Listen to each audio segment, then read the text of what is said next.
लोके कहे लोकंर कहबार अधिकार अच्छे किंतु लोके बुझा दरकार समस्याटी कौन असुविधाटा कौटी कहीं दरमा बढ़ागला जुक्ति अच्छी कि ना मो विचार जुक्ति अच्छी एवं बलिष्ठ जुक्ति अच्छी। प्रथम कथा है ये दरमा नियमित भाव में संशोधन हुए किसी वर्ष व्यवधान में शेष थर संशोधन था 2018 मसीह 19 रु 24 जो नवीन सरकार संशोधन हो नाला सेतेबेले आमर अमर सतपथ नेतृत्व में गोटे कमिटी होता से कमिटी दरमा संशोधन बढ़ावा सुपारिश करथिला किंतु सरकार ताको कार्यकारी करनथिले तेणु 18 पर 25 7 वर्ष पर ये निष्पत्ति है एक द्वितीय कथा है केतबेले निष्पत्ति है ना जेतेबेले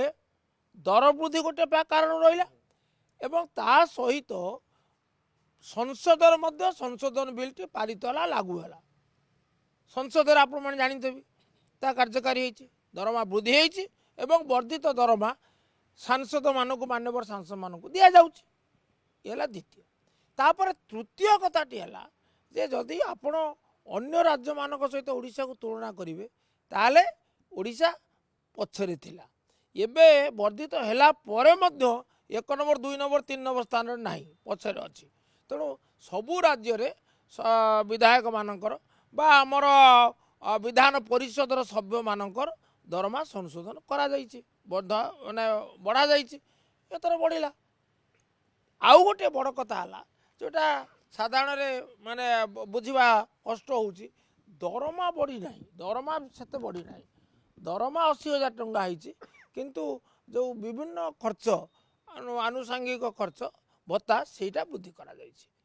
आउ गोटे विधायक कि कष्ट चलुंट आप अनुभव करते आवश्यकता तार मु तो मो निज कथा कहि प्रति मासर मु धार करुली अंततः गोटे सम्मान सहित बचापी सर्वनिम्न आवश्यकता देवे राष्ट्रपति 10 लाख टका कहीं पाइबे कई प्रश्न कर राष्ट्रपति समस्त दायित्व तो भारत सरकार नेले ताकर कहीं 10 लाख टका हम राज्यपाल तो समस्त दायित्व राज्य सरकार माने नेले ताकर कहीं 5 लाख टका हम तेरा बुझंतु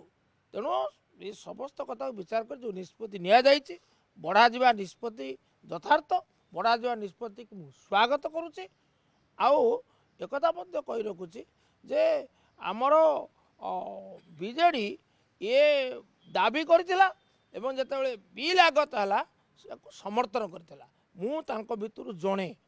मु एवं श्रीमती प्रमिला मल्लिक जी आमर मुख्य सचेतक अच्छा आम 2 जन बीजेडी पक्षरु आमे ये बिल समर्थन रे आमे वक्तव्य रखिथिलु एवं बिल पारित होला परे आमे ताको स्वागत करूछु।